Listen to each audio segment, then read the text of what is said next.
My name is Blanche Carney, Commissioner of the Philadelphia Department of Prisons, and I'm coming for this conference to announce that 2 male individuals escaped from the Philadelphia Industrial Correctional Center on May 7th at 8:30 p.m. Those 2 individuals their photos are to my right are Ameen Hurst. He's an 18-year-old black male admitted to our custody on 3/21/21 on multiple counts of murder. The second individual is Nasir Grant. He's a 28-year-old black male admitted to our custody on 9/28/2002, charged with criminal conspiracy, violation of a firearm, criminal conspiracy, and drug charges. These 2 individuals escaped from custody, and we were alerted once we did subsequent head counts, and we started the notification process to work closely with the Philadelphia Police Department, the U.S. Marshal's Office, in making those notifications. We are adamant and working tirelessly to get these 2 dangerous individuals back in custody, and that is the focus of our investigation. As we go through this process, we have protocols in place, and those protocols were not followed, so that will be part of our investigation. But the goal here now is to make sure that these 2 individuals are apprehended promptly and brought back into custody. And I will now turn it over to Deputy Commissioner Venor, who is working with us for the Philadelphia Police Department.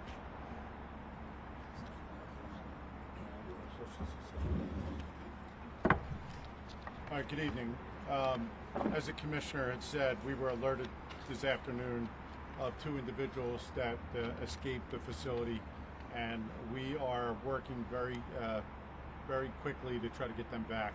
The U.S. Marshal's leadership is here with us, and members of the Philadelphia Police Department Detective Bureau are currently conducting an investigation.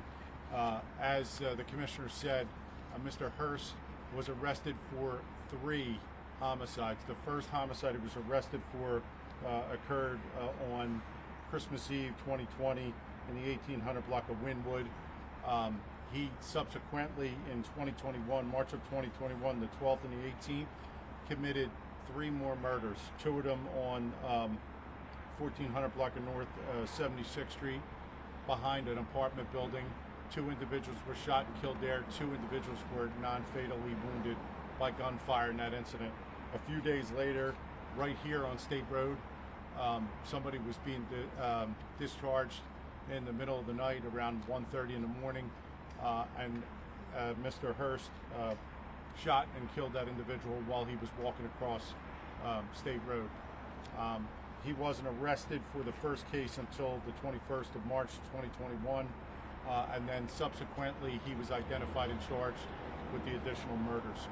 So he's a very dangerous individual from what we know, and we are looking for the public's help to get him back.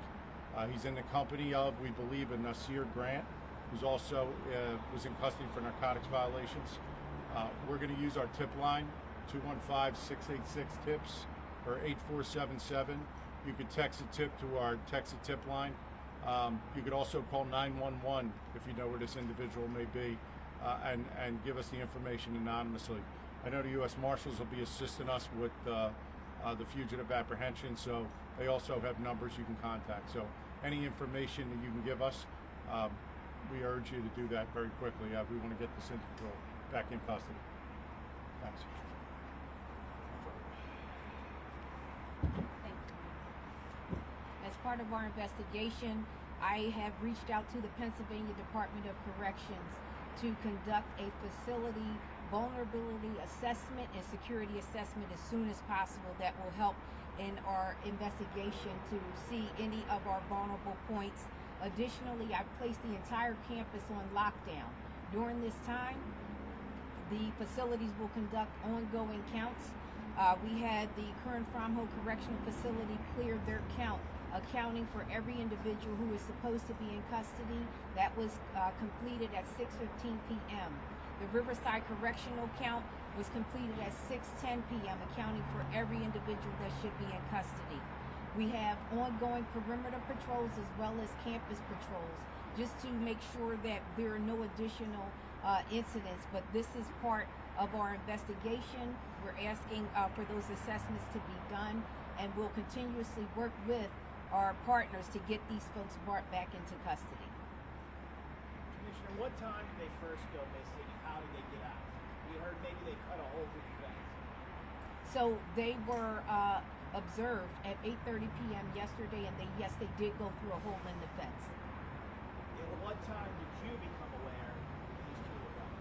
I became aware today at 3:10 p.m. What was the gap? What was the reason for maybe the delay in notification if they escaped last night, alerting folks? So the facility became aware today at their 3 p.m. head count that we had 2 individuals that were not accounted for. They're going back through the process to see those 3 counts that were called in as cleared, and why they did not detect those 2 individuals missing. So they were showing up accounted for, but they weren't obviously there. Yes. When was the head count done before that? The head count before that, I believe that was at 6 p.m. The next head count would have been 11 p.m. So there was 2 that they missed. There were 3 that they missed. The 11 p.m. head count, the 3 a.m. head count, and the 7 a.m. head count. And they appeared like they were there for all. Yes. You talked about ongoing head counts and ongoing patrols. Yes. Is that a change? Is that something that doesn't normally go on during regular business? Well, there are routine head counts and perimeter patrol, but we've increased it given the 2 escapes. So this is well above what we already have in place. Was there a stabbing last night? Was that possibly related to this? It's not related to this. So it wasn't possibly a diversion. Do you have any idea how the hole was made or where it was in relation to where the inmates were standing or what's... There was a hole cut in the recreation yard where the 2 individuals were housed. If they were accounted for, is that negligence or somebody on the inside aiding in this escape? Based on our investigation, we're going to see what theory will be confirmed, so we'll reserve that for the investigation. And I don't know how this works. If they cut a hole in the fence, there's no sort of alarm system or something that goes off to alert folks of something like that happening? Not when that fence was breached, there's no alarm attached to notify that there is a breach. And just the obvious question, when people hear this, neighbors, folks, they're obviously going to maybe feel some type of way. Just your message to the community when they know that at least one extremely dangerous person is out there. The number one responsibility right now is to get these guys off the street. And any information that any folks can provide us, there's, I believe, a reward on each of them for $20,000 each for information leading to the arrest. That's job number 1. Job number 2 is to get the Pennsylvania Department of Corrections in here and assess the system. Clearly, the system's screwed up, and people didn't do what they're supposed to do. It's clear. And we want to find out exactly who, exactly how often, and what we got to do to shore it back up again. I'm really angry about it. There's no reason for this, and if everybody followed through and do what they're supposed to do, we wouldn't have this problem. So we're going to find out what happened, who didn't do what, and get to the bottom of it, and then we'll deal with the fallout from there. Why so long for a press conference now? We're almost 24 hours later. I guess you didn't know until about 3 o'clock today. So, I was with the governor at 4 o'clock in Harrisburg talking about school funding, and I wound up getting a call, and then we came home. So. The prison system, or what the lapse in time is. So the lapse in time, we held the press conference as soon as possible. We wanted to give you as much factual information as possible, and not just have information that we couldn't give specifics to the public, namely these photos. So that is part of when we activated our command center, where the command center, you have everyone coming together. What do we know? When was the time frame? Who are these individuals? Can we get those pictures out? Notifying your partners that will be responsible to assist in helping us apprehend. And that was the reason for it. We got that as soon as we possibly could. How did they get into the yard? Why were they out there in the first place? So they left the immediate housing unit area and they went out into the yard, which they have access, and then they proceeded through that hole in the fence. They have free access to the yard. They do have free access, but but it's a recreation yard, and then that yard should have been secured and the fence not breached. This has been a breach. We haven't had one since 2010, So that breach happened, and they had that access and took the opportunity. When someone goes into the yard, are there guards or somebody watching that yard area? There are staff that patrol that area while they're out there. There are staff on the housing unit, and they can go out and look into it's a yard open air, and they can go in and look to see. I don't know. We're running the video, and our investigation will tell us more about that breach. Is there video surveillance as well of that area? There is some video surveillance along the side. We're running our cameras and videos as well. And that takes time. That's not you get that done in 20 minutes. We're going through every video to see the time lapse, to see how much information we can gather as part of the investigation. I know the investigation's still early on, but do we have any idea where they can be, where they're going? We're almost 24 hours away from their escape now. Is there any inkling of where they are or where they could be going? I don't have any inkling, but the fact that we have the two photos and the Philadelphia Police Department and U.S. Sheriff's working with us, I feel confident that they'll be able to track these individuals.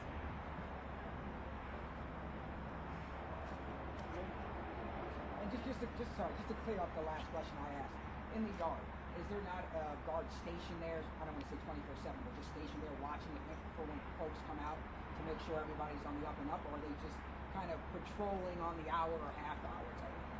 So they're not stationed in the recreation yard with the individuals. They're on the housing unit, but they do come out periodically. And you mentioned that the other two facilities, the counts were clear. Out of these two people, is everyone accounted for active, or is that not clear yet? The count is cleared, and they're currently doing another count. What exact building did they come out of? There's this the current building. This is the Philadelphia Industrial Correctional Center. They escaped from this facility. Yes. Were these two people separated? No, they were not. Do you know if they had any relation to each other, if they were friends or the same unit at all? They were housed on the same unit in different cells.